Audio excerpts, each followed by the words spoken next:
Unfiltered. Here we are again. I'm Philip. I'm Isaac. And we've got... With us, the one... The only... Justin Robbins. Thanks for having me. The cattleman. The cattleman. The frozen cattleman. The frozen cattleman. It's cold today. Yeah. Yeah, like negative 25 wind chill or something like that. Right now, it was worse earlier. It was like... really? It feels like was 35 below. Ugh. Bad. That absolutely drives McKinley crazy. The cold? He's like, why does it say it's 7 degrees with a real feel of negative 12? He's like, that's just stupid. Tell us it's negative 12 if that's what it feels like. I can get on board with that. Yeah. Let it be known that the weather system needs to change. Right. Let's update that. Let's update it. Wild. Yeah. You did chores today, right? I did some. McKinley did chores, and I bedded cows. Right on. Because you were just... I mean, your story was too good to not say on the air, too, about not doing chores. Yeah, where'd you learn your lesson about always doing chores? Even when it's cold outside. When I had to be somewhere around McKinley's age or a little younger. Which is how old? McKinley is 16. I'm guessing I was probably 13 or 14 All right. at the time, maybe a little younger. And my dad was working nights, so it was our responsibility to do some of the tasks on the list. And I think we were supposed to clean out one of the hog buildings and rebed it. And, you know, we kind of got a ways through our list, and they're fine. They're fine. So when Dad got home, it was not fine. And I had to go hang out in this cold, damp, wet hog building and just stay there so that I could understand the difference between the difference between dry bedding and how much warmer it is versus wet bedding and how much colder it is. Goodness. How long were you out there? I don't remember. It seemed like 8 days, but it was probably, like 45 minutes. Wow. Oh, wow. It was, but it does not take long. The difference between something being dry and how much warmer it stays than when it's wet. Yeah. And it is just, I learned my lesson. Night and day. Wow. Mm-hmm. It's like cattleman's SEAL training right there. Like, Man. Go get wet and sandy, except this time it's like... Go get wet and manure filled. Right. Go lay in that cold bedding. Go get wet and smelly. For sure. Yep. Lesson was learned. You never did that again? No. Has McKinley ever done that?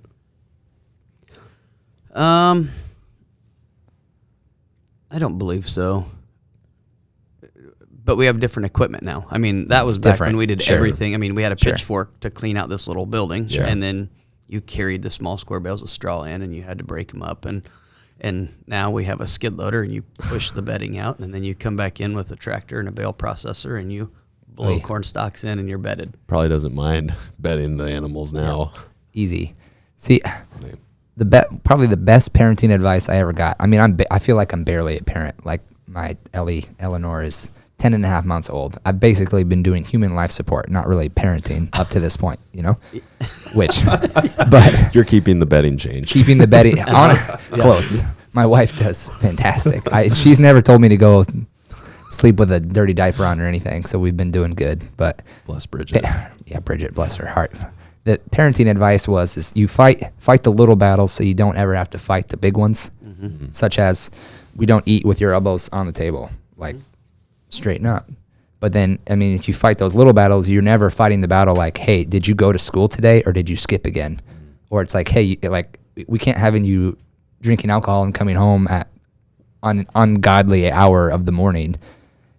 So it sounds like, I mean, that's what you've done or are doing with McKinley is, I mean, you don't really fight those big battles with McKinley anymore, to put you on the spot. He is a very thick-headed child. He gets that from his mother and myself. Oh, okay. But the little lessons that we try to teach, I believe that the bigger battles are less than some of the others that have big battles. Sometimes a kid has to make a mistake to learn. You can tell them all you want that that's hot, but until they grab it, they just don't know. Experience is the best teachers.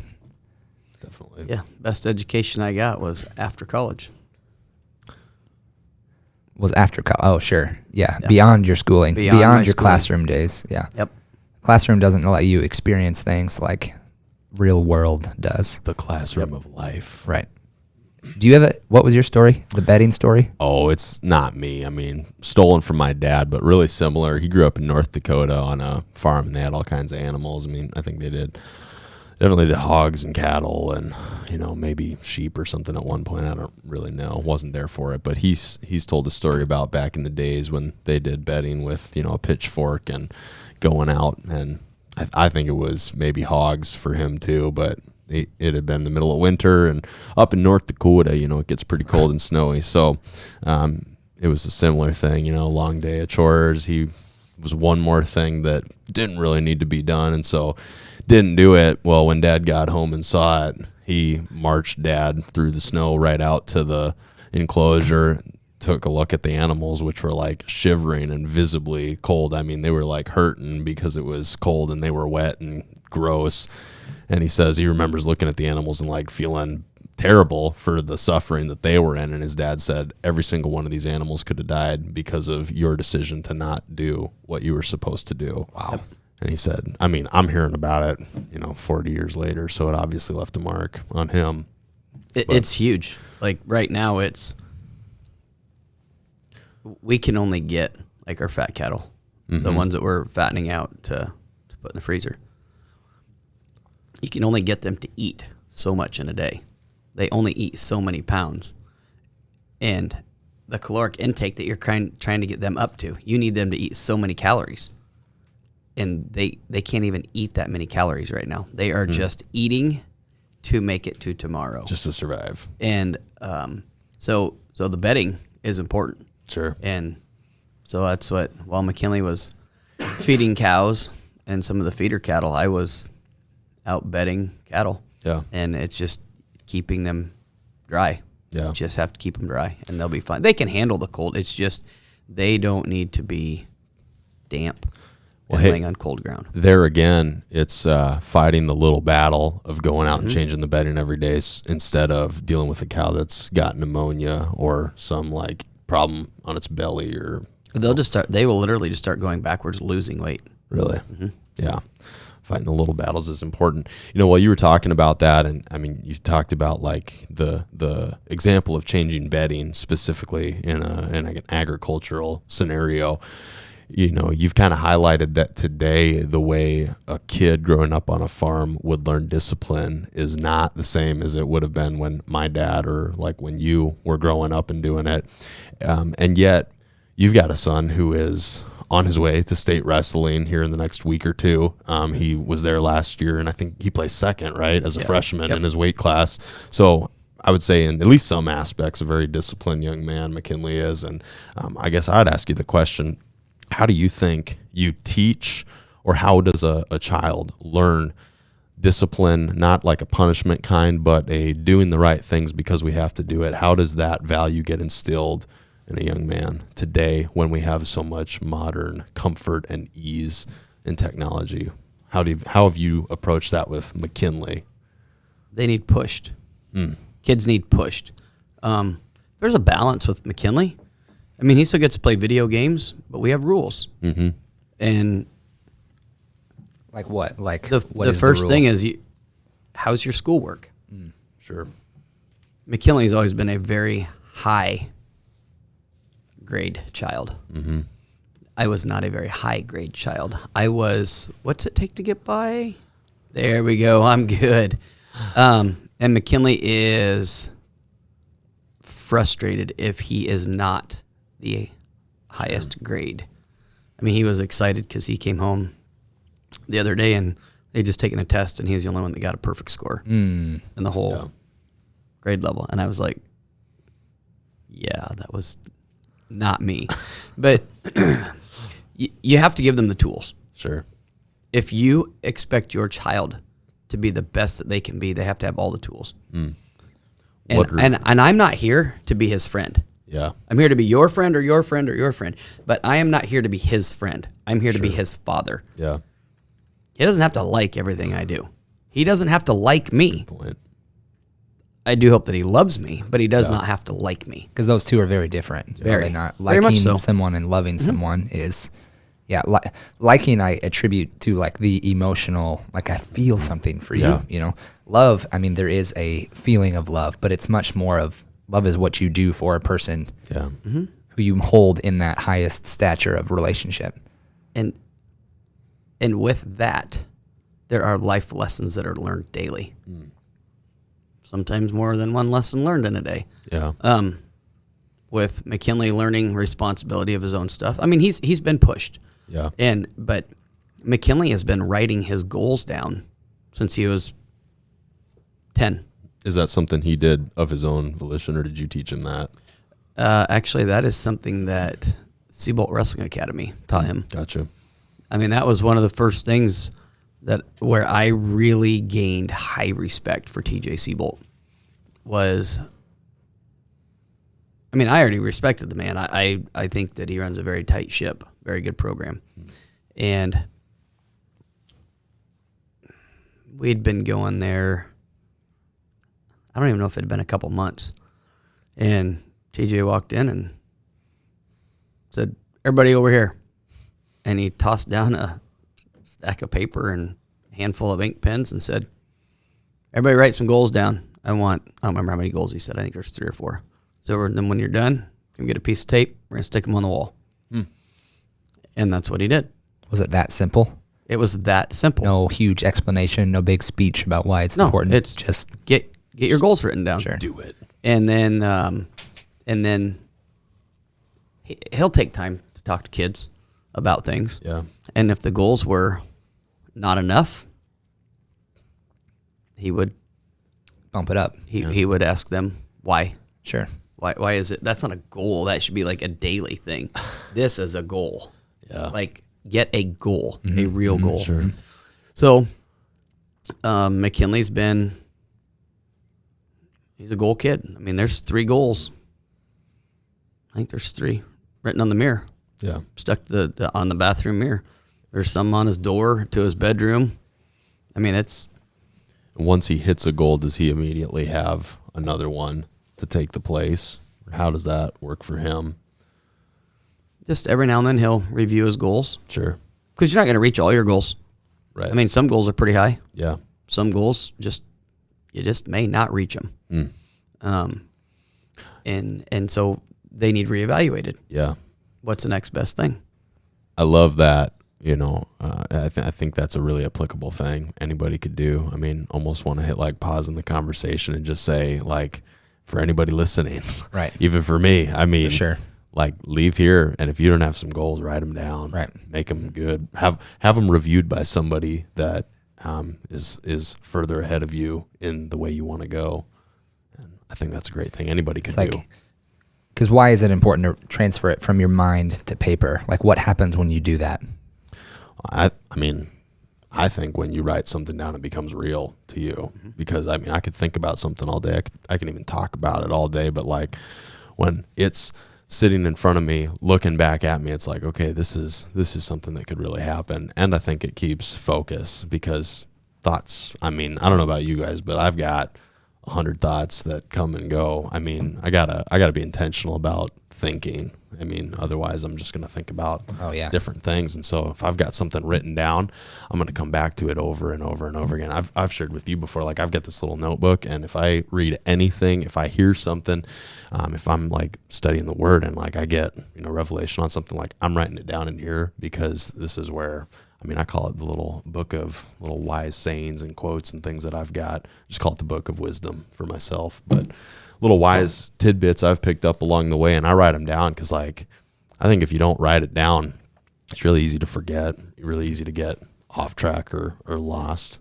Why are maps printed? It's like so that you have it when you need it, so that you can look at it and follow it, make a route to follow for it. I think. I won't lie. I'm a notes in my phone type of guy. Yeah. Same. I How many do you have? I do not know. Like, do you have your phone on you? I have like 50 notes that are just open and they get modified. Yeah. And sometimes I'll like try to clean some out and I just can't because I might need that. I'll read it and it's like, oh, that was good. For sure. I need to remember that. And then I have notes from 2015. Nice. But I'm one of those record guys. Like, I mean, my notes may be anywhere from different amounts of hay that I've gotten off a different farm. Sure. Mm-hmm. And you just plug them in 6 there. years, yeah. Clear back to, I mean, it may be deep things, superficial USDA things you just stuff, cattle stuff, different. Yep. It may be as simple as a list that I have that I need to get in town. Yeah. See, I almost think of McKinley like this, like Rocky IV. You ever seen Rocky IV? When he fights Ivan Drago and he's training over in Russia. You've never seen this? No. Oh my gosh. Sorry, guys. You've seen Rocky IV. Rocky 1, Rocky 2, Rocky 3, 7 of them or whatever they're up to. Sorry, Creed. guys. Okay, we've got some homework to do, Yeah, okay? all right. But he's got a picture of Ivan Drago on the mirror.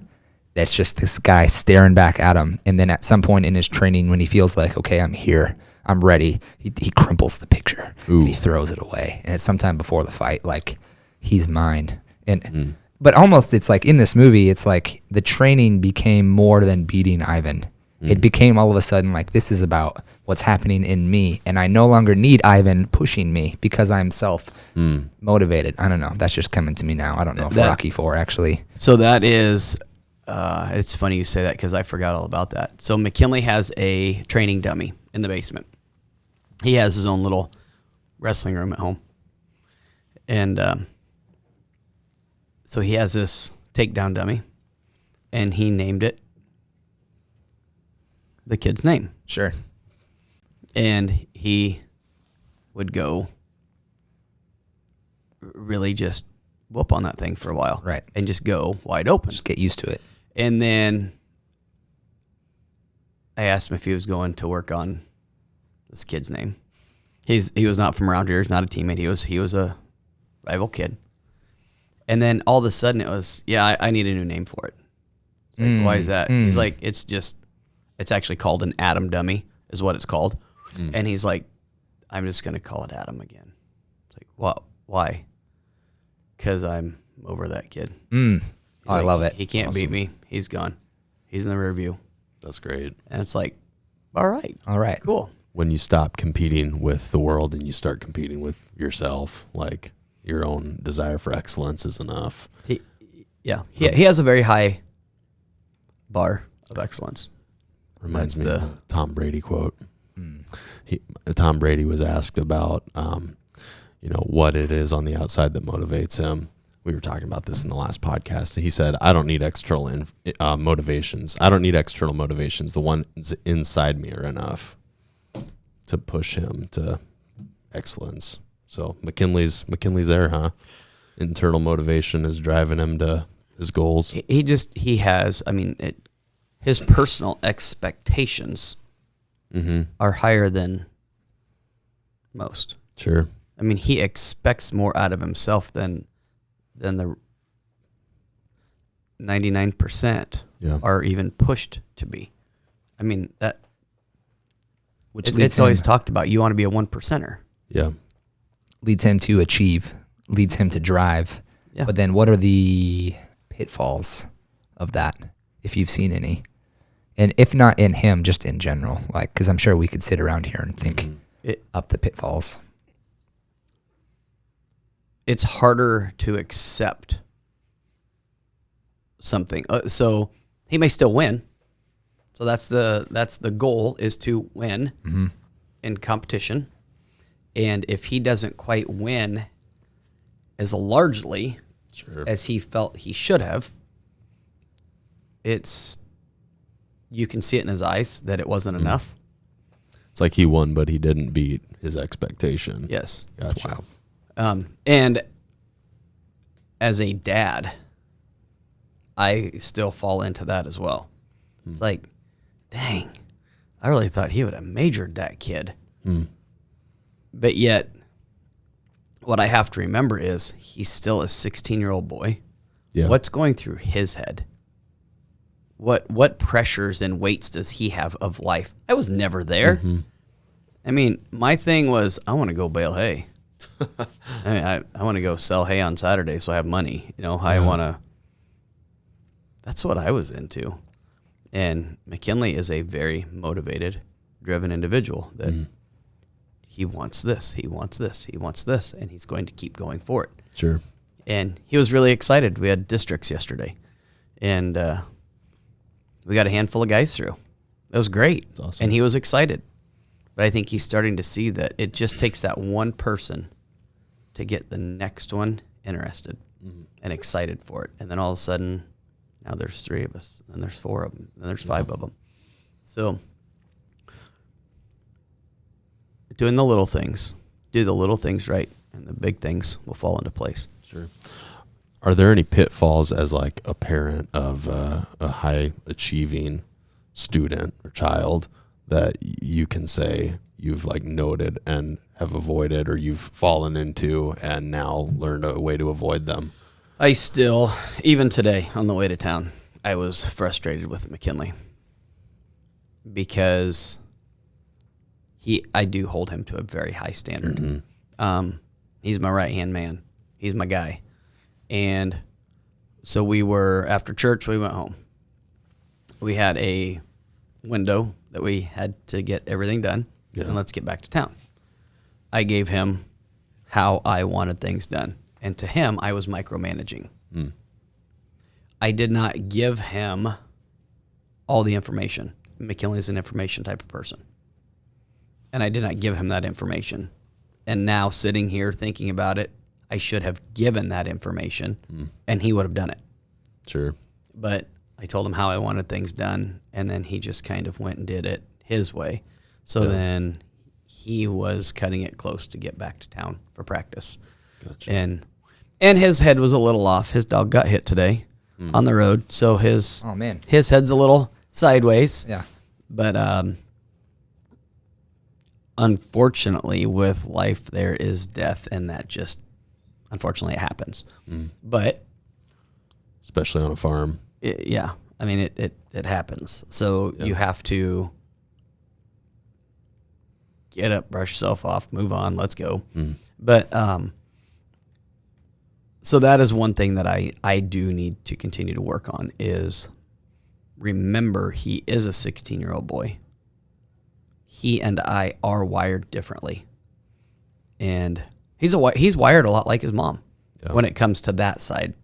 You know, more intellectual about things, when I'm just kind of one of those, I know this works, this is the fastest way to do it, let's do it this way.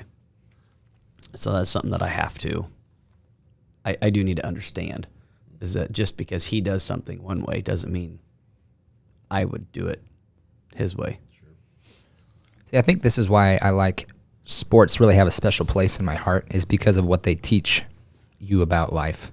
It's because I think there's some people that are listening here. I mean, I even remember a close-ish friend sitting in the same room, basketball was on, and he made a comment about how I don't see why anyone would ever want to play this silly game, dribbling the ball up and down the court, chasing people around. And I mean, that at the time, it just blew my mind. It's like, well, you've obviously never experienced basketball then the right way, if that's the way you feel. But it's like, wasn't into it. That's okay. So there's people sitting here thinking about, well, what's McKinley really get if he becomes state champion, or if he, is the winningest wrestler in the state of Iowa ever? What does that mean in the grand scheme of things? And it's like, no. I think, no, that's not the point. It's because who McKinley has become in the process of achieving these things is really what we're after. Is that, do you identify with that right there? Yes.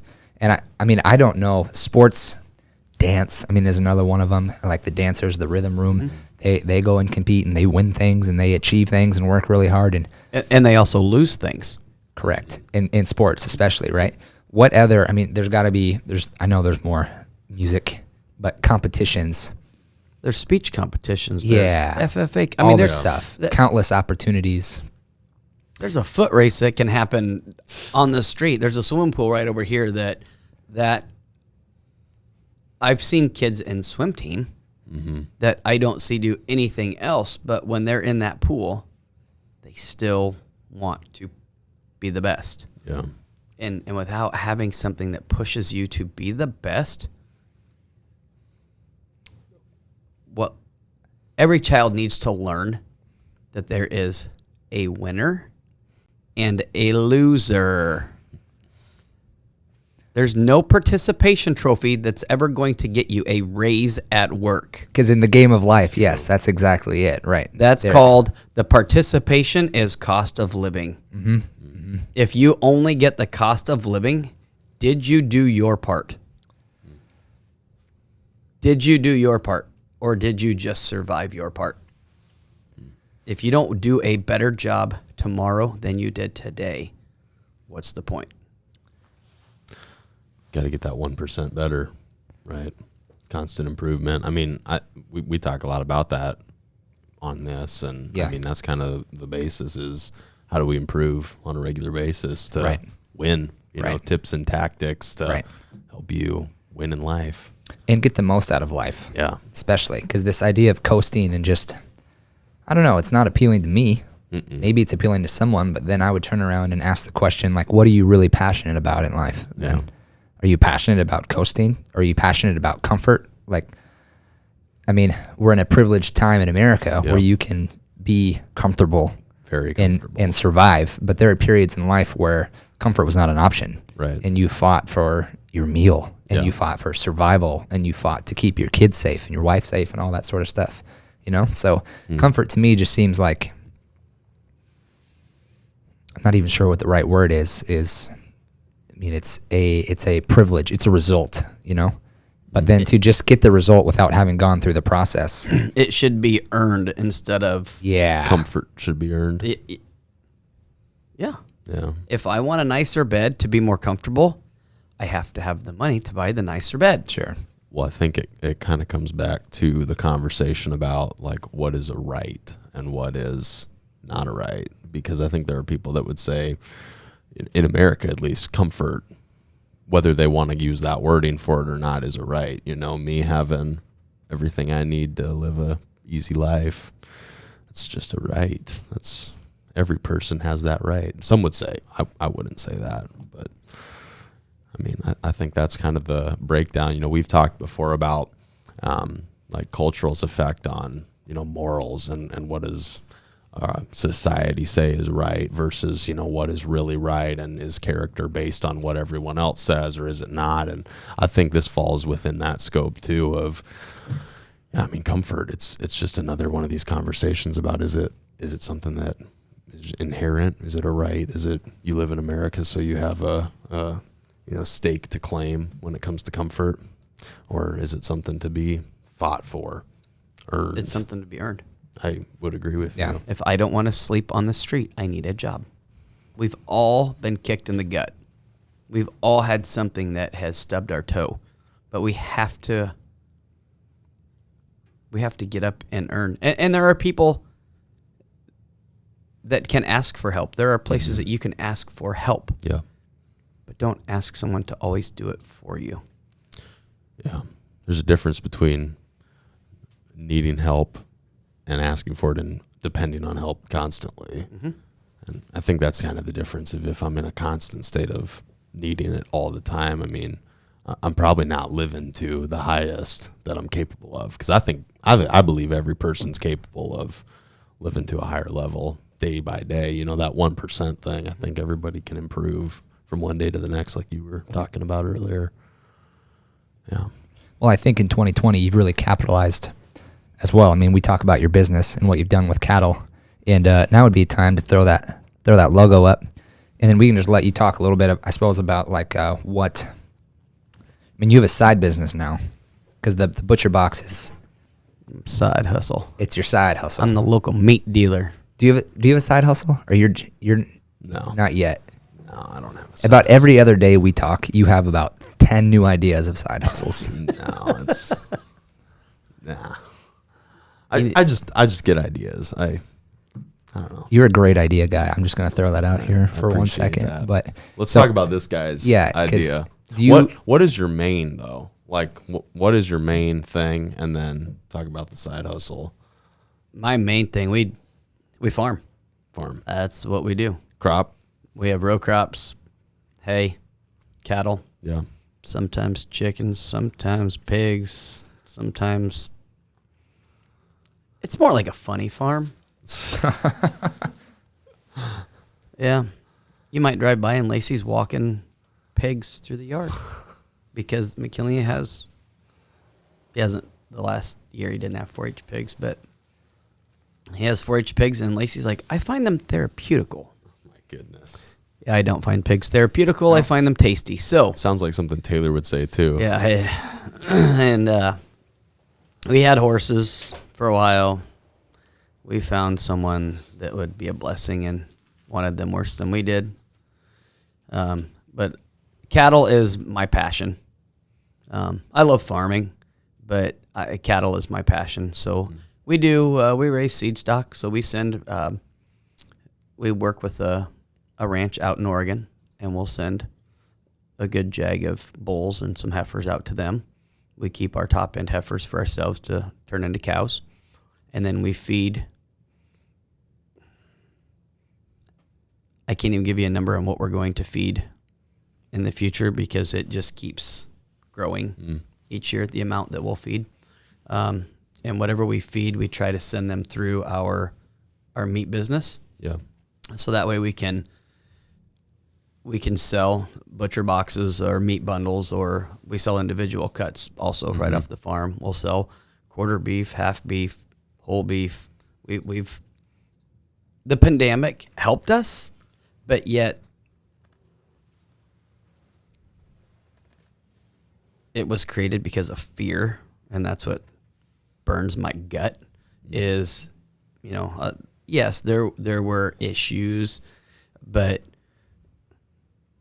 all you had to do is go to a small town. I mean, did you ever see our meat coolers completely empty here in Jefferson, Iowa? No, I don't think so. So we have friends that come up here to wrestling from Des Moines, and they'd be like, man, we can't find anything in Des Moines. Can you find this? And it's like, yeah. I've got it in my freezer. Hy-Vee and Fairway are loaded with nice. that. Yeah. And I still have a freezer of beef, and I have locker dates booked. We'll get you taken care of. And the prices got extreme for a bit, but we just need people to taste our product, taste the difference, and establish a relationship, because it is farm to table. Yeah. We take care of everything in the middle, but it's everything is built on relationships now. So that is what helps. That's what helped really propel our business, is that people know what they want. We're getting ready to ship tomorrow. I'm headed to Ames to put it in the big FedEx truck. It's going to North Carolina. North Carolina is where it's headed. Is it butcher box? And then some. So people bought. We're gonna fill a box. We're gonna do about 50 pounds. Headed out there now, and then. So they found you from where they are. Yes. And they want your stuff. Yep. And they are looking to get a half a beef next and want it shipped out. So there are some logistic hurdles that we're trying to overcome. Sure. We are working through those, and things are working out. Right on. It's just trying to find the best dollar value to get that done. Because you even have like an online like store. We do. Like I can go online, which I think this is just so cool we're Green County, small town Iowa here, but yet this is high tech and high quality, and I'm just continually impressed that I can go online, tell you exactly what I want, even though I like talking to you, but I can do it without talking to you in a way. And I have people that I'll get an email that says I have an order to pick and pack. Great. And then I may get a text message 30 minutes later. Hey, is it possible to pick that up this evening when I'm in town? Oh, wow. Or I had someone that placed an order online, got a couple things, and then went back on a few hours later and ordered a quarter beef. Wow. It's like Amazon for your meat. Honestly, right. And what a great analogy. It used to be you didn't come to town. Yeah. But like once every few days. Sure. This is our second time to town. Today. And the blessing is it's only been one vehicle. Yeah. A lot of times there would be two, possibly three vehicles in town. Yep. So for us to bring something to Jefferson is no big deal. But the online, we have some things that need to be improved on. I have some things that I have great ideas that I'm going to run by someone about what we need to do with them. And we have people that'll buy one package of beef sticks. And then we have people that have bought 2 whole beef. So you're talking an $8 order clear up to a $4,000 order. Yeah. And it is cool. And there are people that they want to talk to you. And there are some people that are just more comfortable clicking the right buttons. Mm-hmm. And there's an email. I really like this. What were you going to say? Go ahead. You go. Before I kind of change the subject. Well, I just had a couple questions that I thought, it's not every day you get to talk to a beef professional. Yeah. And especially someone a true who's, cattleman. Going like straight from the farm. I mean, you're the guy who I've seen you do it. You put and maybe I'm not going to use the right words here, but you put the hay, you put the feed, the corn, whatever else goes in it. I don't know what all goes in it. You can give a little promo for that if you want, but you put the food in the trough. I mean, you pull them out of the cows. I mean, you do the whole business right there, and then you're handing the people the meat, or you're slapping the label on the package when you send it. It is full. I mean, from start to finish, it's you and your family, and you guys are processing. So a couple questions I wanted to ask you about that I just thought would be really beneficial for me and anyone else who's listening about the beef. And what are like the benefits? What are the biggest benefits of buying direct? I mean, this is just, if this is okay, just for you to like plug, this is the reason that you're going to be most benefited from, doing us versus a box store or whatever else. I know you've talked before about different markets and kind of what people are looking for, but what are the biggest benefits of buying direct from the farm?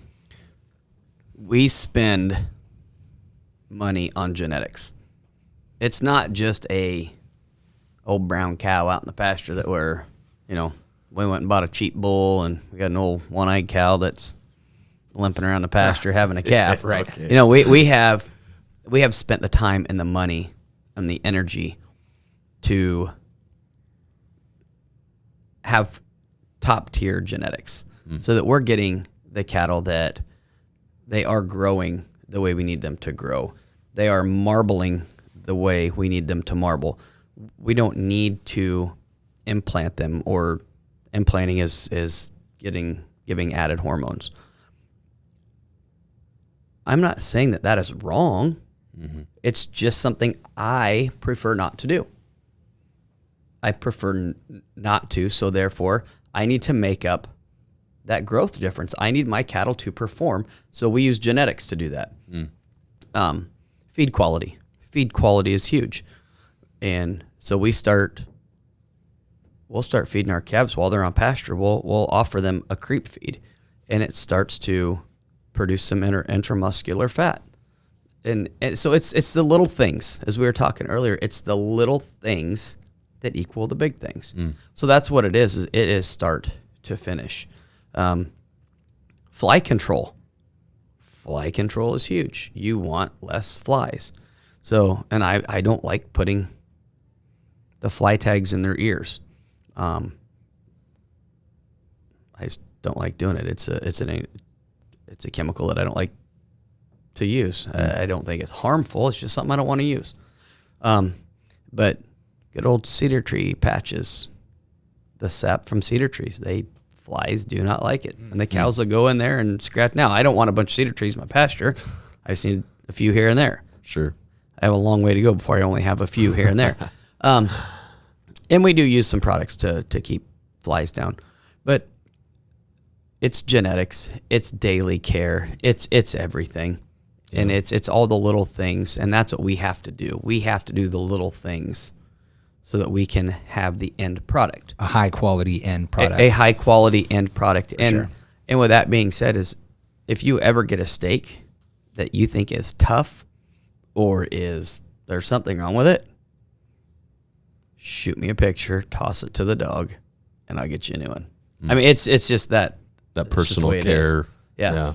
And if you're the one that has 3 or 4 that you're not liking, Well, I might say, Isaac, need to find somebody else to get them from then, because we don't have those problems. I did have one issue with some ground beef. Handled it. Fixed it. Don't really know what the situation was. Yeah. It's fixed. It's done. Doesn't matter. An anomaly in a system that otherwise performs the way you want to. Yeah. Because you set it up to perform for you. Yeah. And so high quality of care in each product is it has to be. And I get picky. I get fussy, even with my locker. I want the little things.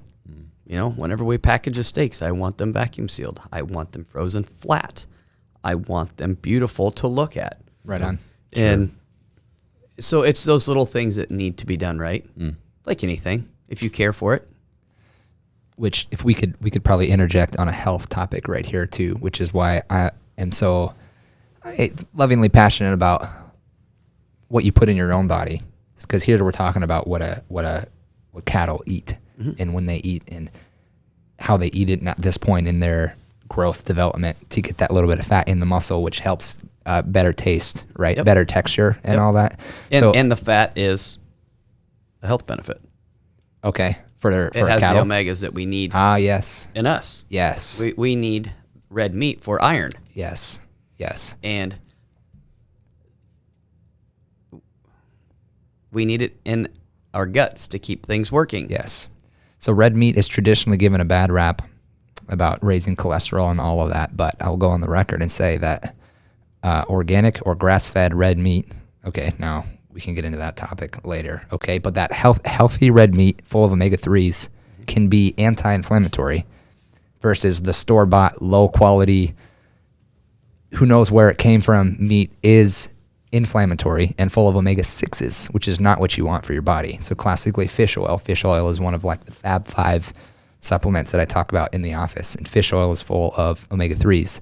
But if you can get that from food, more power to you, because your body needs to store those. We can measure that. You can poke your blood and measure what type of fat, omega-3 or 6s, is dominating the scene in your body. And your omega-3 needs to be between 9 and 12% of the fat that's measured. And so the fact that like you can breed your cattle that way really like pumps me up, because you're doing people a great service. Another thing people don't understand is that we are dry aging our beef. When you can buy something through a locker, it is dry aged. When you go to the grocery store, most of the time it is wet aged. So when we deliver a beef to the locker, it's going to hang after it's harvested on that day. It's going to hang for a minimum of 14 days. I love it when we can get 21. I wish I could get 28, but it would just add to the expense. Sure. And you're getting to that level where it's just, is it worth it? Is it not? Yeah. So it is actually losing moisture. So it's dry aging. So when you go to the store and you buy that, you see those 8-ounce sirloins, 8-ounce ribeyes, New York strips, whatever you're getting, chicken breast, pork chop. I was strolling through the grocery store here a while back, and I looked, and every single package was the exact same weight. Impossible. So what do? It's wet aged. They inject it with water. You can inject water or a solution to add a certain percent. There is a legal limit that you can inject that with. Wow. And it is frustrating because you're buying water. Sure. Dirty secrets of the Yeah. So this is what we want to now- know now, right here. I'm not saying it is unhealthy. Sure. Yeah. It's a ripoff, I though. just don't want to buy water. Yeah, me too. Although I have a bottle of water at my feet that I'm drinking. But when I buy... I don't want water in my beef. Right. So when I'm comparing two steaks back and forth, I want the one that's been dry aged. Sure. I don't want something that's literally diluted down.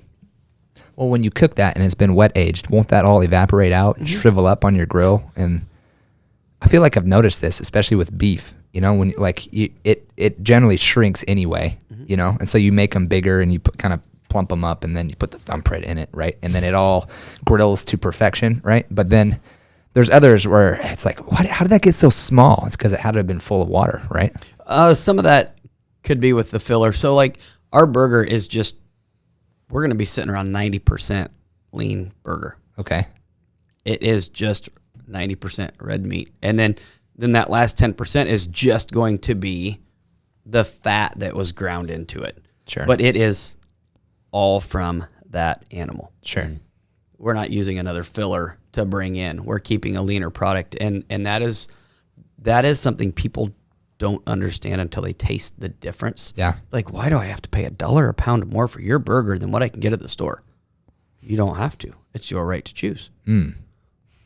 But when it's all said and done, how much do you have left in that pan whenever you cook that burger, and how much do you have left when you cook this burger? What do you mean?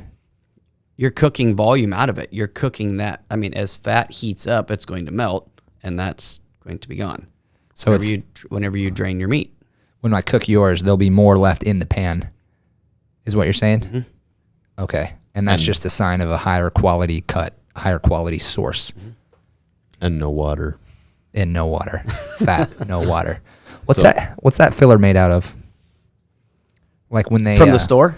Yeah, because you just made a great point that I've never even thought of, is that, I mean, they blend animals. Like, well, there's this cow, and we had this left over, and so we just kind of threw it together, and then we put that in a tube. That scares the ever-loving bejesus out of me. That just like... Probably different kinds of animals sometimes, too. They mix, I don't... pork fat in. That I don't know. That would be breaking some laws. I wouldn't like. even... Yeah. I wouldn't even venture read the fine print. go down that road, because I don't know. Sure. But I did... I read an article somewhere where it just blew my mind. And I'm not going to quote numbers. But they were very high. So if you went to a fast food chain and you order a burger, here we go. You order a burger, you could be eating up to 600 different animals. Oh, no way. In that one patty. And it's like, no. What? It can't be that much. And I went back and I reread the article. And I was like, wow. This is real. This is real? Yeah. And I was Can like... we find this still? I will go back and try to find where I read that. Is this like Googleable right now, the Google machine? I'm sure it is. Get Lindsay's on it. Lindsay, and I also want you to try to find that chicken filler one that we were talking about the other day. My goodness. And then when you find it, we're going to make that go big screen. Chicken filler. People, I can't wait till we get into this. Well, I was just thinking about the last time I bought chicken nuggets from no particular brand, and it said may contain pork or chicken. Like, dude, it's just like, oh man, chicken nuggets, right? How but about like you it's said not. the one time, where does the nugget come from on a chicken? It doesn't make sense, man. It's a big nugget. Big nugget. Have you seen the gentleman that has a couple nuggets? And I don't remember what else he kept. I think it was from the year he graduated, maybe? Like from a restaurant, like a burger. And then he just like kept it, stored it in the wrapping. Yes, it was in a box. Yeah. And then every year. I have seen this. Every year he opens it up on the birthday. Yep. And it looks has the changed. same. My strength coach at Central did this. And he had one, it was 4 years old. And just like you said, no mold, no nothing. It's because... So you're too young for this, okay? So just wait. Okay. You will find that you will have that weak moment. And you're like, okay, we're hitting the drive-thru. I don't care. You need to eat and stop. You just need food to just eat and go to sleep, please. You will find that French fry under the seat at some point. You're going to be like, wonder how old that is. And then you really kind of scratch your head and think, when was the last time we went through that drive-thru? That was a long time ago. And it looks as if it was just fried this morning. Crazy. And it will be crunchy. We've been digging into this a little bit more recently. And I think I'm officially done with drive-thru. I've had a weak moment here in the not so far past where it's like, you know what? Okay, I'm going to live a little. Because a bunch of people like to get on me for... being extreme? Yeah. They say we are extreme in how we eat, and it's just too clean. It's like, don't you ever just like live a little? Don't you ever have any sugar? It's like, do you know what this is doing to your body? You know? And so eventually it's just like, okay, I've been ragged on enough. I just want to eat, and I'll go with the drive. And we did this recently, and I think I'm officially done now.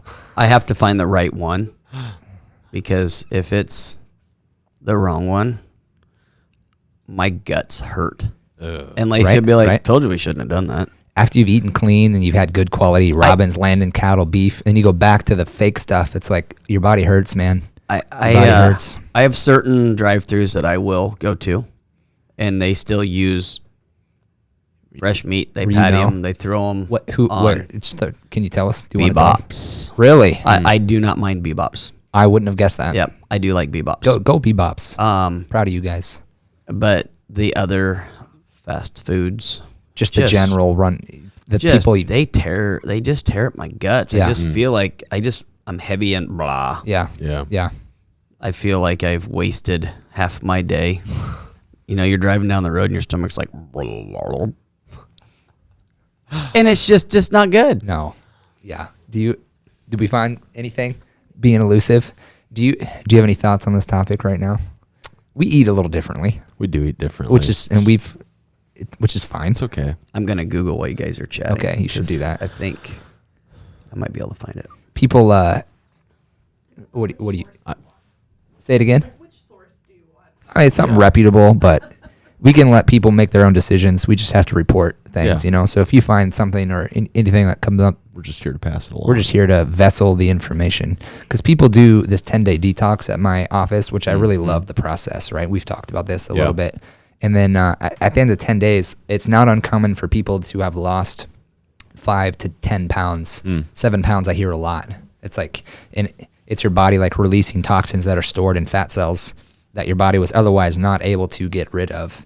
And when your body unloads this toxic burden, and you've been eating clean for 10 days and you're not dependent on sugar for energy, and you're not having the carb cravings, and you don't need caffeine to get through the day, it's like you start to function at a higher level. And they tell me like, man, I feel good. Yeah. And it's because your body's actually working the way it's supposed to. It's got good energy, good fuel. Here's the meat from more than 1,000 cows can go into a single burger patty. The beef scraps that become hamburger meat are mixed communally during processing, and according to a study done in 1998, the average fast food burger contains meat from 55 different cows. Wow. Unbelievable. That's hopefully from none of those one-eye cows from the back pasture got in there. The Daily Meal, that's what that came from. Lindsay has, did you throw this up a little screen already? You should feel free to do that. A little screen to start. We'll get I like the non-meat fillers. Non-meat fillers, yeah. Food fillers 101. A cereal binder, so got some cereal in your burgers. Oh, where's this? Often Where's used this? under, right there. Hot dogs. Combination of flours and oatmeal used in hot dogs. And then some words I can't pronounce. The only thing that is not processed on a pig is the squeal. What's the squeal? Nice. That was good. This is real meat fillers down there in that, MDM. Mechanically deboned meat. Cheaper materials. Which means not quality from animal carcasses. I mean, that could be anything other than bone.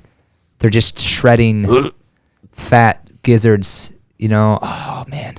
You know, I'll tell you what, there is a gas station in town that I have heard does have some good gizzards. Gizzards freak me out. I like gizzards, actually. 209 Main up in Peyton.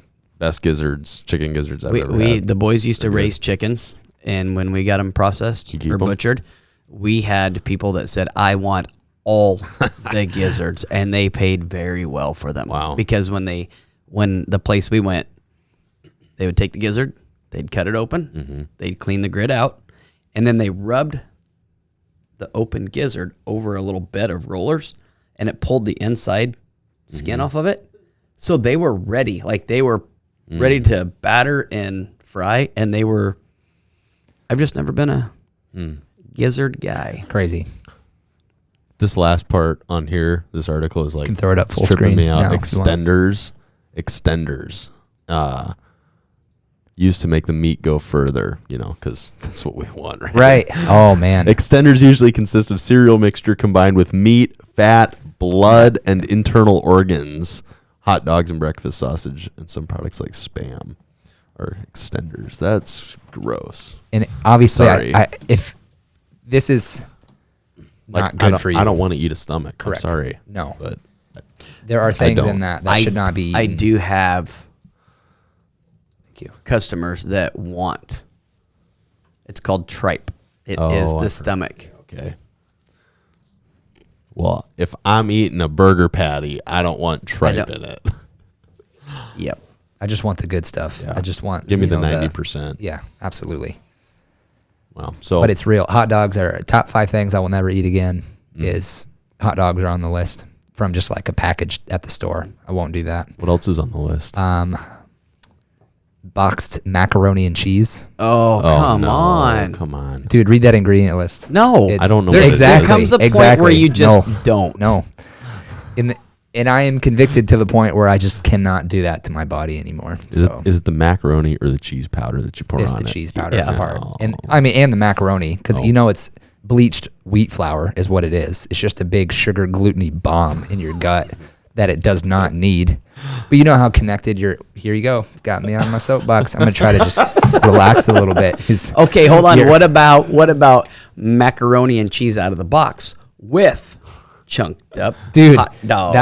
that's Danger. danger. With Velveeta so cheese bad. across the top. Okay, yep. That Velveeta cheese or the cheese You're that just comes in winding 'em plastic. tighter. That's the third one. I will not touch that, not The whatsoever. stuff that does not sit in a cooler but out on the shelf Yeah, and it's fine. and is fine.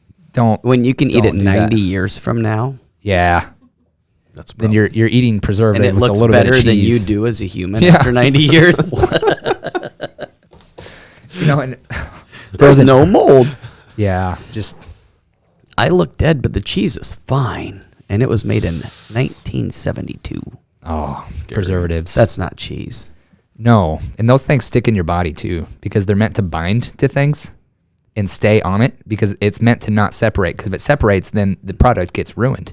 But that binder that you now consumed binds to you, and it continues to circulate and circulate and circulate in your bloodstream and pass through your liver and pass through your kidneys and cause damage. And then at one age, it's like, man, I have all these kidney stones. Or it's like, my liver enzymes are high. It's like, I wonder why. It's because you've been eating crap that has stayed in you and it's never come out.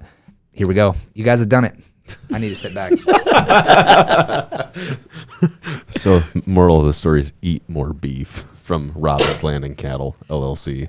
Where can they find your beef? Would you give us a website or something? some information? RobinsLandandCattle.com. There it is. Robbins Land and Cattle, one word. .com. I would like to open that up in the future. I'd like to expand and maybe get into some pork. I'd like to have some heritage pork, some outside. The heritage pork is the new terminology. Go into that a little bit. What does that mean? Just good old fashioned outside Iowa pork. Sure. Not hog barn. There's a market for the hog barns. That's Sure. they have. Yep. Feeds a lot of people. It's kind of like Makes it so they don't go hungry. 35 bushel corn. We got to raise more corn per acre because we have more people to feed, period. So we have to have hog houses that can efficiently raise more pork. But I would like to have some hogs outside that roll around in the mud, eat dirt, get what they need, Right on. and that's what I'd like. I would like to go down that road sometime. Right on. We had, like I said, the boys raised chickens. You want to talk about a hot commodity? They would be sold. Everyone would be sold before they went to the butcher. It's good to know. Once And- people find out you've got them, yeah, then Yep.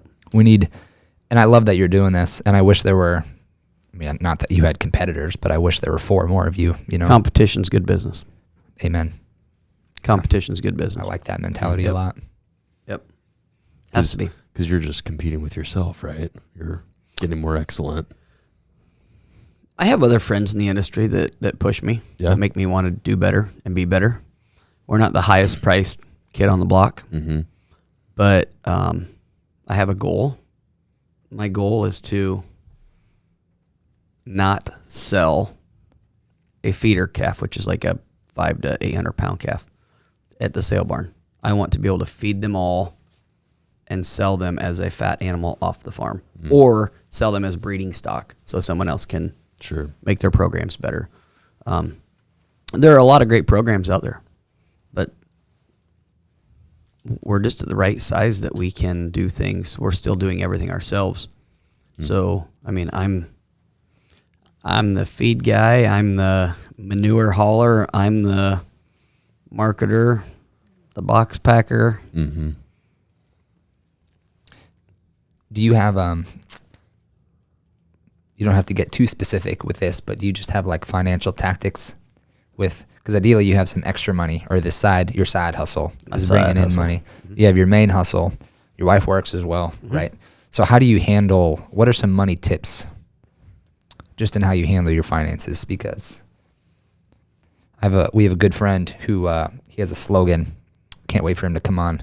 But he talks about how it's not how much you make, it's how much you spend equals your prosperity level, basically. It's because if you make a little and spend a lot, you're not saving much. That's poverty. Versus you make a lot, you spend a lot, you're still in poverty. So yeah, I don't care if you make $1 million. If you're spending $1 million, why not make 20,000 and keep 15? Exactly. You know, so then that's with a future mindset. You know, you're pacing yourself here too. So what do you have set up for yourself? We do that similar with our row crop operation. If I have a farm that has a couple low spots that drowned out in the spring, I'm not going to go put any more money into them that way. I'm going to wait till about the 1st of June, and then I'll go out with some rye, some oats, something, and seed those down. And then I will bale them later in the summer, and I will have something that I took off of that for feed value, instead of letting it either grow up to a weed patch or try to go in and plant it again, and then it's going to be later anyway. So then you have to go back and combine that again, and it's another trip, and so we do those kinds of things. Nice. With our cattle, you can't starve the profit in them. You have to feed the profit in them. And then where we raise 90% of our feed on the farm, there's a few products that we do buy. But with the local ethanol plants, we can get some feed products inexpensive to help with that. So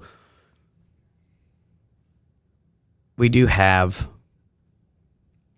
different tactics that we use, but really in farming, you're at the mercy, like with your corn and soybeans, you are at the mercy of the local outlets. I mean, you have to rely on the co-op, the ethanol plant, bean plants. You have to rely on them to tell you what they will give you for it. I can forward contract. I can store and ignore, which was the best tactic for this year. But at the end of the day, you have to market. You're marketing yourself through, like, my beef business. That's what we are doing. We market ourselves. We have to build relationships. And you never want to spend more than you make. Right. But you do have to make wise investments. It's not always about today. Sometimes it's about tomorrow, next week, next year, or your 10-year plan. Which, speaking of that, is once you've made money at the end of the year, I mean, do you have like a Roth IRA or 401k set up? Lacey has a 401k set up. I have been, I'm going to say borderline foolish, because I have been reinvesting every penny back into my operation because I want to get my cows paid for. I want to get equipment paid for. I want to get things paid for. Yep. Because when those are paid for, now I need somewhere to put my money. Gravy train. I need to. I've never really found a gravy train on the farm yet. Sure. Yeah, it's tough. A lot of things want to eat your gravy out there. Okay. But when those have been met, that's when you really need to start putting that money back. And we're at the point now where we are prepaying, like 2021. We have some things already prepaid moving forward. Nice. So those things, it sounds bad, but right now my retirement is on hoof. My retirement is some equipment. Now, with that being said, that is going to morph in the next few years and become, okay, now, in farming, half the battle is playing the tax game. I still want to pay taxes. I want roads to drive on. I don't want to have to go to the sandbox and fight in a war. I want to have the right and the freedom to stay here. I'll pay my taxes. So, to me, that's just where I'm at. I'm still paying debt. I borrowed money to make money. For sure. Sure. Now, the cost of that money is the interest rate. Yep. So, as long as I can still make more money when it's all said and done, in a few years, when things are paid for completely, that's when we really start jumping into the Roth IRAs and whatever I need to do for myself. Right on. And then start moving in the right direction. I feel very connected to what you just said, because where you said your retirement is in hoof right now. I mean, my retirement is in my hands right now, which I've invested. I've spent a sum of money to get this education, to do this service that allows me to make money, but I have to pay it back first before, the gravy train or, the real long-term investment can start. Yep. I relate to that too. We were talking last week, and I told you about how I feel like my financial decisions in like the last 5 years have all been about like positioning for the next 20, 25, 30 years. So I think we're all kind of in like company in that way. I love something you said when you were talking about the investment aspect of the farm. You said you can't starve the profit. You have to feed it in them, talking about the cows. And I was just thinking about the application. We've talked before, Philip and I have, about consumerism versus like production and living a life of producing rather than consuming. And I was just thinking about how investments are always going to require something to be put in before they'll ever have a payout. You're never going to be able to get money, like we're talking about Roth IRAs or 401ks. You're never going to get money out of that until you feed it in on the front side. And so it's totally the same principle at work, that you got to put the money in at the beginning, and it's might hurt, because there are probably times where it's like, wow, we're putting a lot of money in and it's all on hoof right now. But then when you get to the tail side of that and you've got a freezer full of beef and people are buying 2 cows from you, that's got to be good then. It is, and that's where. So then you start to fall into that. Okay, this is working. We need more equipment. We need this. We need this. No, we don't need this. We need to slow that part down. Yep. And let the demand be there for so long before we go buy a walk-in freezer, a trailer freezer, whatever it may be. You don't want to outgrow yourself. Yeah, because now we're trying to outrun the snowball.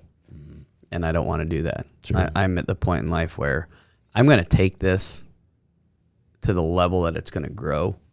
And before I go buy a bunch of equipment, I have done research. I have learned to research things, find another avenue. And I have a refrigerated warehouse. I don't need to go buy a bunch of freezers because I can pay them to store my product. I can also pay them to pull it, pack it, ship it. Now, that's where you lose the personal connection. So that's not, I'm not there yet. I want to still go get my own product out and do that. So, but that's that middle ground before I can really see how far things are going to grow to know that I need that piece of equipment. Sure. Seems like wisdom, finding solutions to work where you're at today. I think it's kind of living like in reality too. Like you're able to, I think, ground yourself to a point where you see like this, honestly, this is where we're at right now. This is the demand we're dealing with. This is what the market says.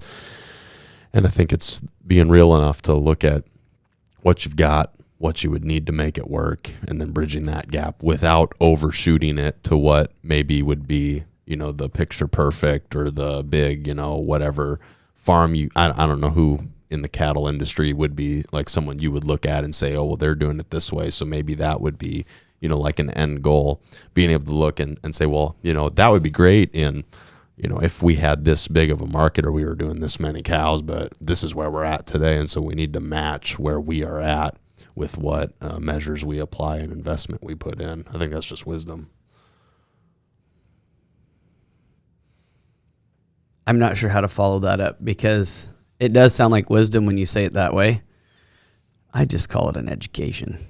Sure. I mean, I have learned from getting knocked down.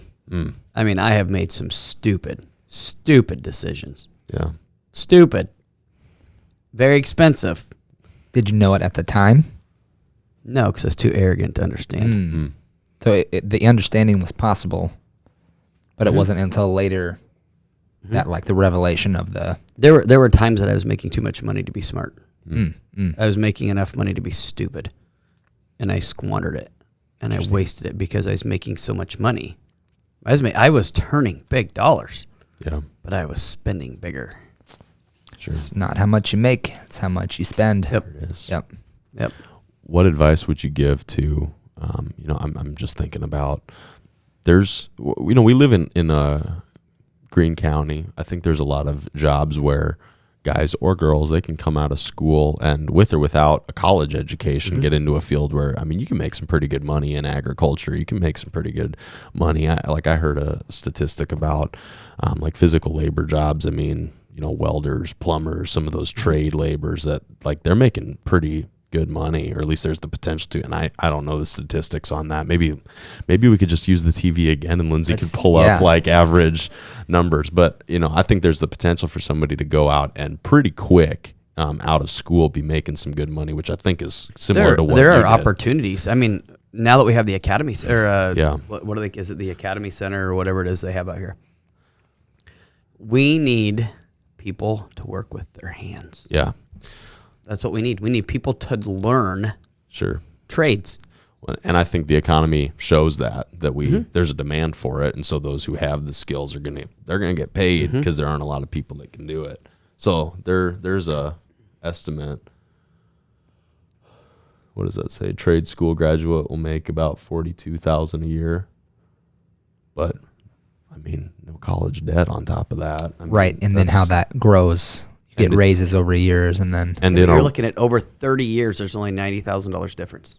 Between a 4-year college graduate and what they make, and then a trade school graduate. That's probably average. And that's at least the cost of a college education. And just think of if you're willing to hustle. And the time spent. If you're willing to hustle, be the first one on the job, you get it be the done. last one to leave, Get paid. do the best job. There's opportunity and money to be made out there. Make yourself marketable. Yeah. Definitely. Yeah. So with that opportunity present, I think there are probably some guys, even in Greene County, that are making some money and probably are in a similar place in life now to where you were 20 years ago. And you said, I've made the mistakes. What would you tell a guy or a girl, someone who's making some money today and they haven't lived the life to know the mistakes that are out before them that could be made? What would you tell them? Hang out with somebody smarter. Don't try to be the smartest person in the room. If you're trying to be the smartest person in the room, you're the most foolish. It's good. Love it. Writing it down. Drawing the wisdom of others. You need to hang with people that are smarter. Yeah, I like that. And it's one of the things I like about this podcast, Doctor, is that we get to hang out with people who are smarter than us. Different perspectives. Yeah. Yeah, for sure. You know things we don't. You do. We want you to show us things. mine is farmer. His is doctor. So Dr. Phil. you're a doctor of agriculture, honestly. The cow whisperer. You've got a PhD in experience at this point. Or I'm sure there's a lot of guys where it's just like, I think I might have been you. It's like, is it really going to snow today? And then you said something about, According to the cows, yeah. Exactly. Yeah. You had said something like that. And Well, and in entrepreneurship, I mean, to start this side hustle and have it taken off the way it is, I mean, I think you got some experience, you got some wisdom there too. Correct. So you got value. You know some stuff. I've learned from my failures. That's the biggest thing, is learn from your mistakes. And what's even better is if I can learn from your mistakes, or you can learn from mine. Yeah, definitely. We talked about that a while back, and someone had given the line, I think one of our mutual friends, they had said something about like the failures being necessary. And you really didn't like that. You were like, well, no, because the failure is not necessary. You know, we could have done it another way, learned it another way, gotten the lesson another way. And it's like, I would disagree with that. but Somebody had to fail along the way. somebody had to learn the Yes. lesson. But it's better to get the lesson from someone who learned it themselves than to Correct. have to fail Yes. yourself. Yeah. There's a lot of times I do use wrestling and cattle a lot in my world, because that's we spend a lot of time at that. McKinley has had his hard knocks. He had to learn the hard way. He had to learn how to win. There are a lot of these younger kids, they have to learn how to lose. Because they've been so good when they were little that all of a sudden they haven't had to lose along the way. They didn't lose along the way. And then they do lose, and it takes them a while to get back in the motion and get back there. I've seen some great young kids that have had that. Some of McKinley's really good friends have had that. And they're great kids. They were studs when they were little. They're still studs. They just had that setback, and it was like, you just want to grab the kid and say, man, you're still good. Yeah. You're fine. Let's brush you off. Let's go. But It's like learning there's life after failure. that's when the best lessons are learned. I mean, when I learned a big lesson previously in life when I thought I was doing so ridiculously well, when really I knew I wasn't. I thought I was, but I knew I wasn't. And I was trying to I kept trying to beat that feeling back, but because I was just we were just rolling so much money, and Lacey kept telling me, hey, put that in the account. Put that in the account. Keep that. Well, I got this much money. I'm going to go buy a trailer. I have this much money. I'm going to go buy a skid loader. I have this much money. I'm going to go buy a pickup. And then all of a sudden you're like, I have equity. Wait, no, I don't. I need to pay this back. Ooh, wait. I bought a skid loader. I didn't borrow money on the skid loader. Man, but I got to pay for that steel. And so I just got in that bind. And when it was all said and done, I jumped up, I brushed myself off and went, whew, well, that was a lesson. So there are lessons I believe that you have to learn. I mean, if you don't fall down, when you fall down, if someone is constantly picking you back up, did you learn anything? I mean, sometimes they might just need to look at you when you're on the ground, and you need to figure out how to get back up and figure out that it's not always easy to get back up. So let's not fall as much.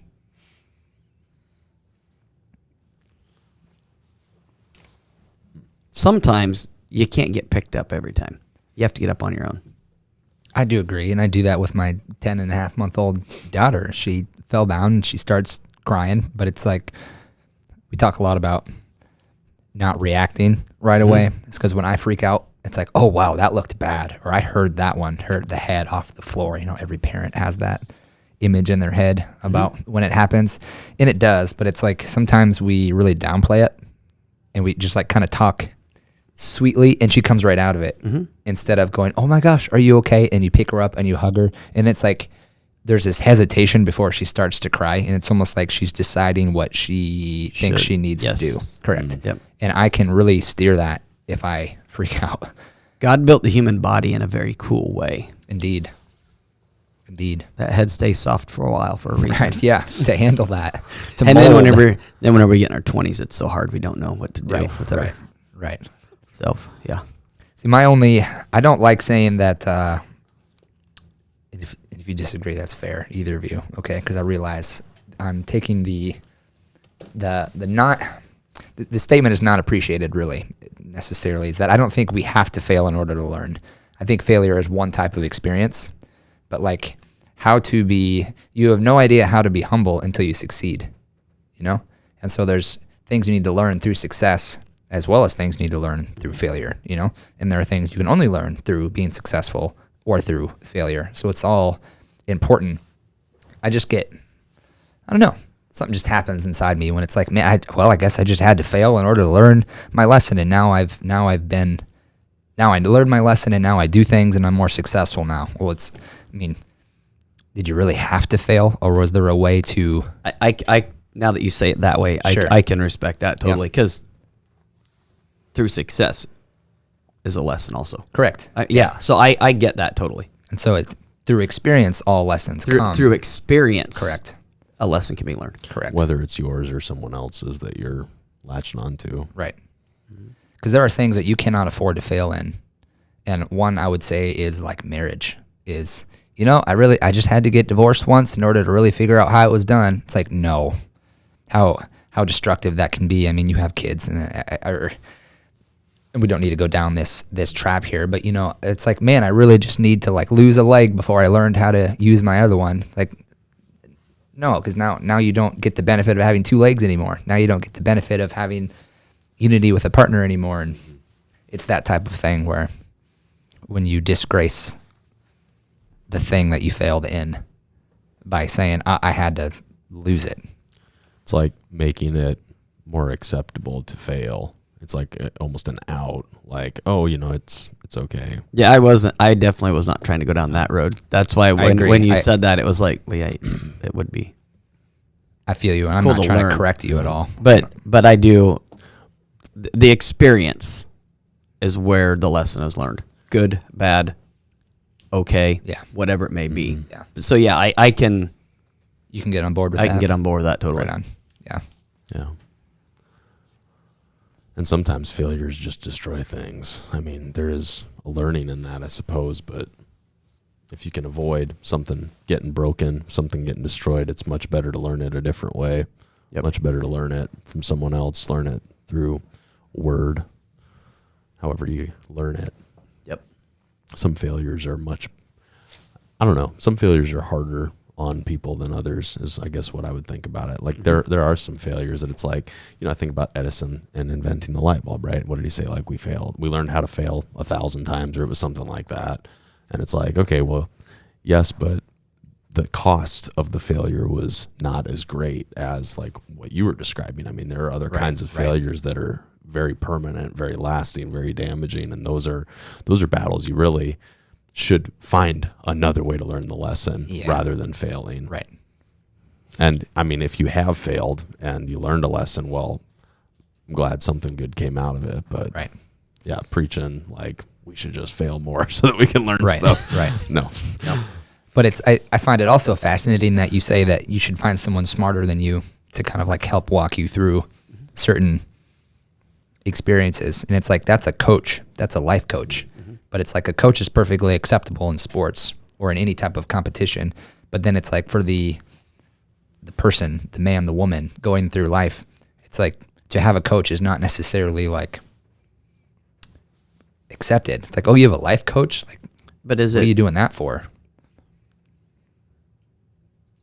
But I really think that you can also surround yourself with friends that will help pick you up. Yeah. Instead of beat you down so they feel better. Mm-hmm. You get the right circle of people around you. You can discuss things with them. You can bounce ideas back and forth. And you can walk out of that feeling better about yourself. He can walk out feeling better about himself. And so we can all do that to where we would all feel better about ourselves. And because you might just need that one friend that has a different thought process. I was always wanting to sell beef off the farm. I just didn't quite have the guts to pull the trigger. And then I had a friend from Des Moines that was like, do you sell beef off the farm? Oh yeah, I sell quarters, halves, wholes. No, like, I need to buy like 20 steaks. I want to have like a customer appreciation, or I think it was customer appreciation. He's like, I want to call like my top tier customers and I want to bring them in. And then it was another friend. Hey, do you have patties on hand? Because we want to do a fundraiser for Little League down here. No, but I can have you some by tomorrow. Because I had a beef that was getting ready to be processed that day. And I was like, I can have you those tomorrow. And so I just kind of was willing to take that step because someone else gave me that confidence by simply saying, hey, can I just buy some steaks? And it's like, yeah, sure. That's what a really good inner circle can do then, for you. Then visiting with him a little bit more, it was like, what would it really cost? I don't know. So I sat down and I started running numbers. And I have fallen in love with spreadsheets over the last few years. And I just kept building this spreadsheet and building this spreadsheet and building this spreadsheet. And then Lacey was like, oh, wow, it's a nice spreadsheet. Because, of course, she uses them all the time. So I really started to look at my numbers, and I was like, I can do this. I can do this. I'm going to do this. Just going to take a couple $1,000s right out of the gate to see if it'll work. I was visiting with my banker. I have a good relationship. Well, as things are working, my lender is getting closer to riding off into the sunset. So I am moving along with some other things and working with the younger banker now. So he and this older banker and I were visiting. He's like, that sounds like a great idea. You should go for it. I was like, I don't really have all my final numbers yet, and things are kind of tight in the agriculture world right now. And with the gentleman that I farm with is retiring, and I'm going to be taking a bigger role. Not sure if I want to take that yet. So then he's like, well, what would it really take? I said, website, freezer space, rental space, whatever it is I decide to do. And then the cost of the calf, and then the harvesting and all that. Oh, I think you should do it. So, okay, I did it. So he's like, it sounds like a great idea. So I did it. 30 days later, I sat down, looking at some financials over, and he's like, yeah, I'm not sure if you should really do that or not. When are you thinking about doing it? And I was like, well, last time we talked, you said I should probably, it sounded like a really good idea. So I just ripped the Band-Aid off and away I went. Oh, how's it going? I said, great. I'm already a couple head behind.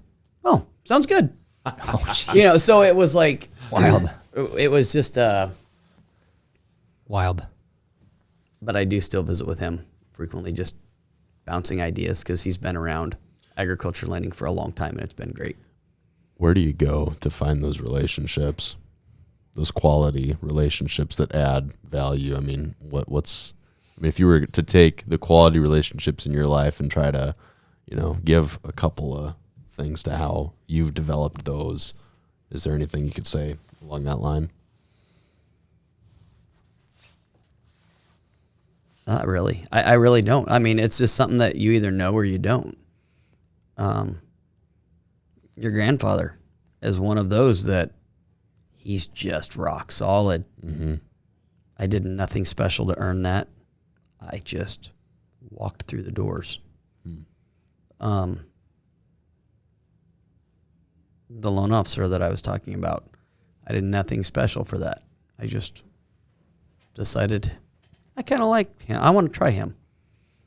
And some people don't like him because he's too black and white. I love black and white. I want it straight up. Mm-hmm. Tell me the way it is. Kind of like Lacey. She'll tell me, you're being a jerk. Shut up. Knock it off. I'll still argue with her. Yeah. Because I'm not a jerk. Yeah, I was. So just showing up in those relationships, like they just...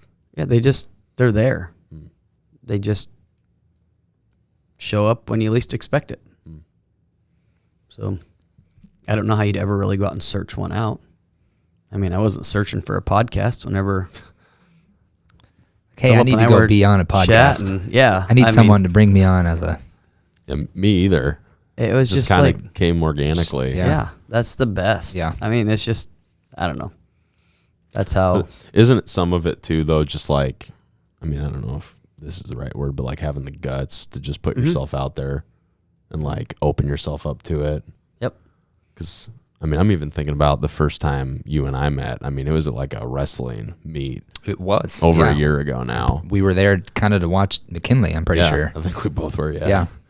But I was just like, hey, I think I know who that is. And so I walked over and I was like, hey, are you Philip Eisterkamp? And you're like, yeah. Are you Isaac Wangler? And I was like, yeah.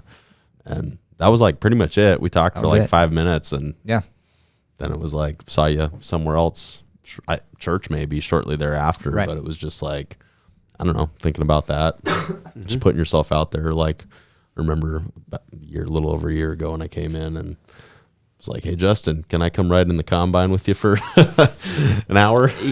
And then like 3 hours later, half a day later. Leaving. Yeah, right. Yep. I'm one of those that in my mind, everything has a way of working out. I was a very short-tempered. I still am not the way I'd like to be, but I was very short-tempered. And so when Jeff and Amy were moving, I was crushed. I mean, I was like heartbroken. Yeah, you guys were really close. We were very close. I was learning more about myself and about the Bible than I ever thought I would. And I grew up in a Pentecostal church. I knew the Bible. And then, because in my mind, that's who needed a pastor of the church. I couldn't envision anyone else. And I knew you from church camp. From being a youth. Yeah, but to me, the older I get, the less I look at you being a young buck wet behind the ears. I don't look at things that way. Like, but I knew there had to be a plan for Pastor Dave. Because in my personal mind and in my heart, I didn't want to see him pastor that church until we put him in the ground. I wanted him to be able to go enjoy his awesome family of kids and grandchildren. Like, what's the point of growing this wonderful family if you can't enjoy them? Because you can't go anywhere because you're still pastoring a church. But at what point does he have that liberty to go visit his grandkids that are now in Arkansas?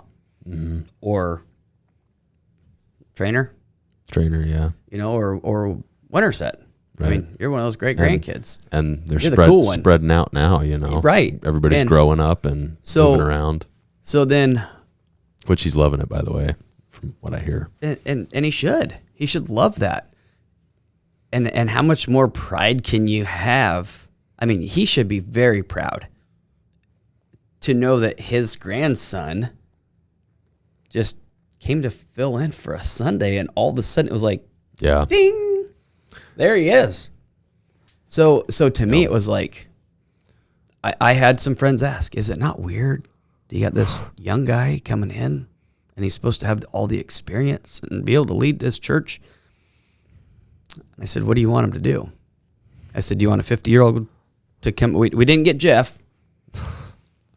You know, Jeff moved. He had other things that God called him to do. So what would you rather have?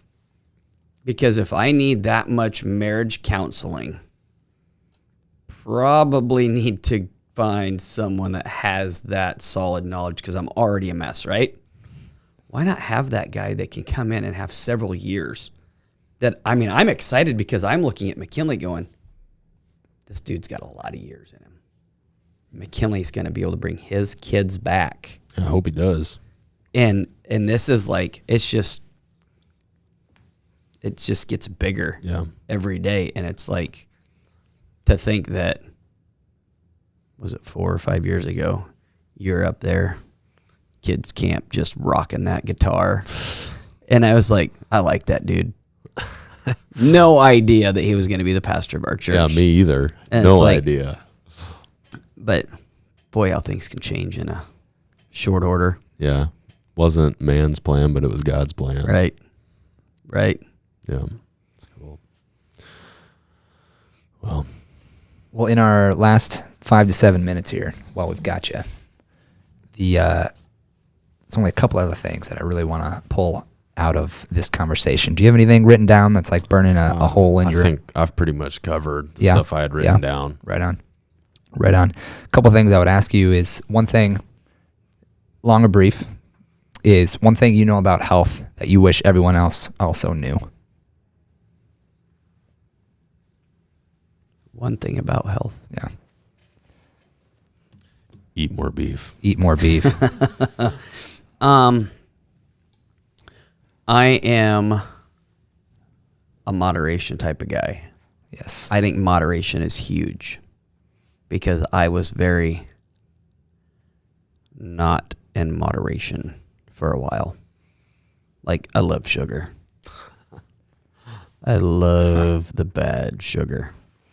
I love chocolate. I love anything sweet. I love anything that's not good for me when it comes to sugar. So I had to step away. And I feel better. My clothes, I'm almost down another hole in my belt. And it's like, that is awesome. I sleep better. I feel better. I think it helps my rapid response in a negative direction. Like, I don't react negatively as quick as I used to. Today was a little brutal with McKinley's dog getting hit on the road because she was still a good dog. But she was my right hand gal every day out there. So it was a little short and not so positive around our house today. But otherwise, I do try to do my best. But moderation. Because you have a treadmill and some exercise gear in a sauna, all just in your basement at your house. Some of it's on the main floor, some's in the basement. Right on. McKinley has a wrestling mat, and he's got a couple other things down there. But like, we have the treadmill set up so I can be lazy and watch TV.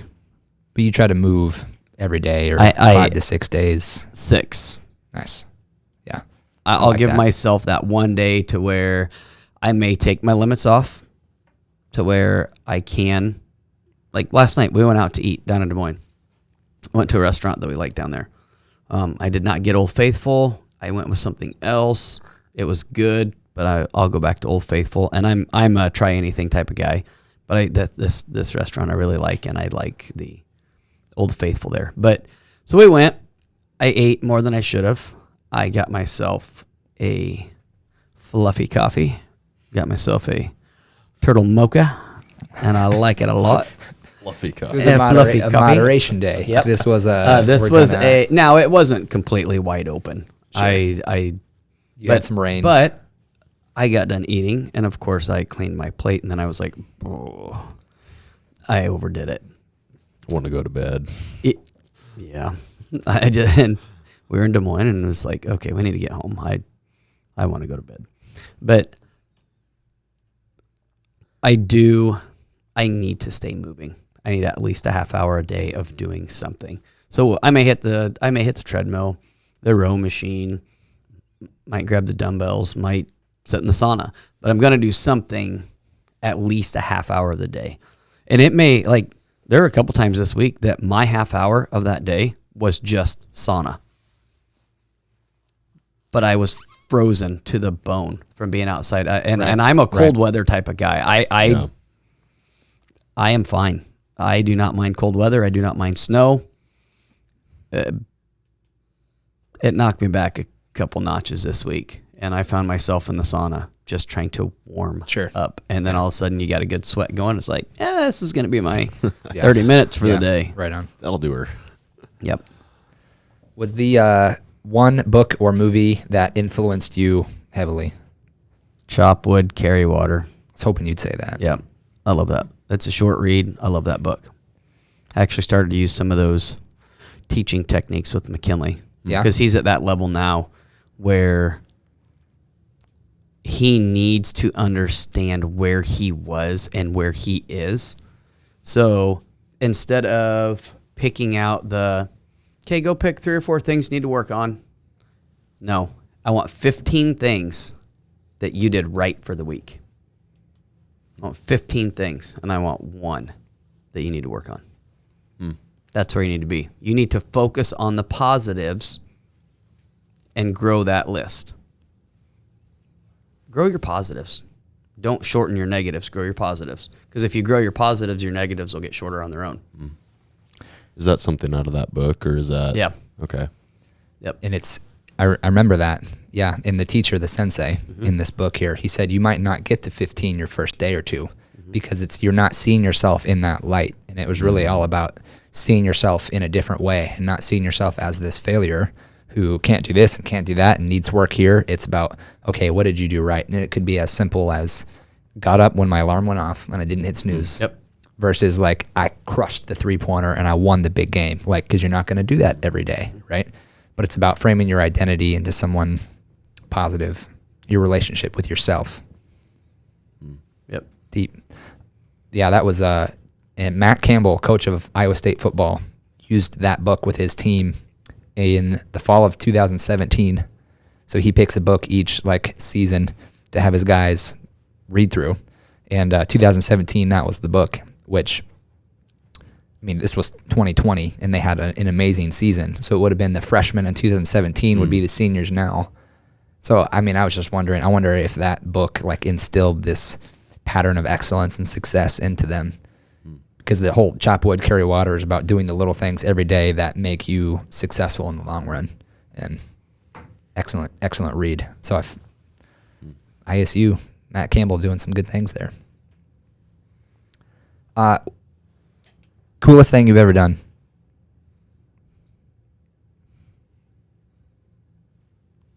Coolest thing I've ever done. Yeah. Besides Mary Lacey, because that's an obvious one. Obvious. She's pretty cool. Right. Having the boys was pretty awesome. A smaller side note was actually whenever we took me. I think it's when we took the boys down to Florida for the first time, because to see their excitement and that genuine happiness, like that was just open-eyed. You know, they were. It was pure, and it was just little kids that saw something new for the first time that was just mind-blowing. And to see that as a parent was just pretty cool. Awesome. It's good. Awesome. It's good. Last question before I turn it over to you, if you have anything, is I'm going to phrase this in two different ways. The number one thing you are passionate about, or the applicable way to ask that question, is what will be the thing that pulls you out of bed tomorrow morning? Tomorrow morning will probably be a cow having a calf. Okay. Got it. It may be yet tonight. I'm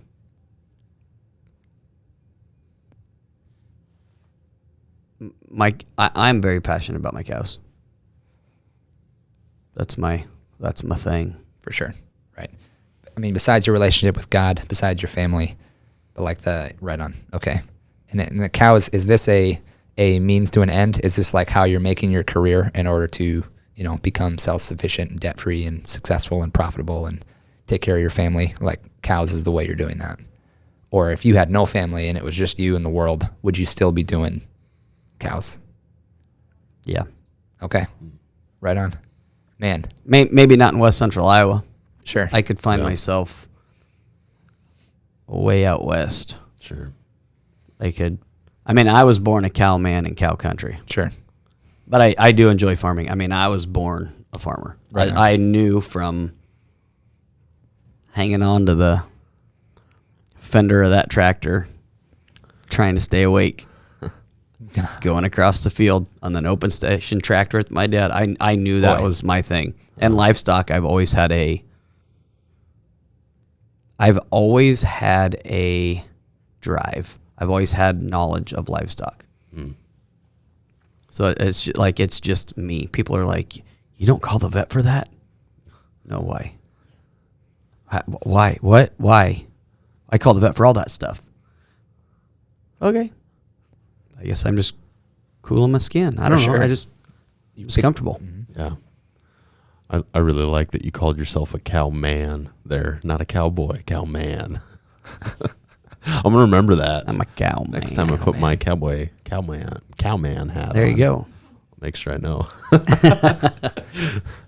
Man, well, we didn't really get specific. I mean, I feel like we hit a lot of the topics that, the health, the resources, the relationships, the calling, and even kind of with the way you ended here talking about that and just knowing that cows, like you said, cows are my thing. To me, that's just, it's evident of calling. It's evident of career. I mean, you know who you are, you know what you're about, and you're loving doing it. You're thriving, succeeding at doing it. And so there's, I'm going to pull up my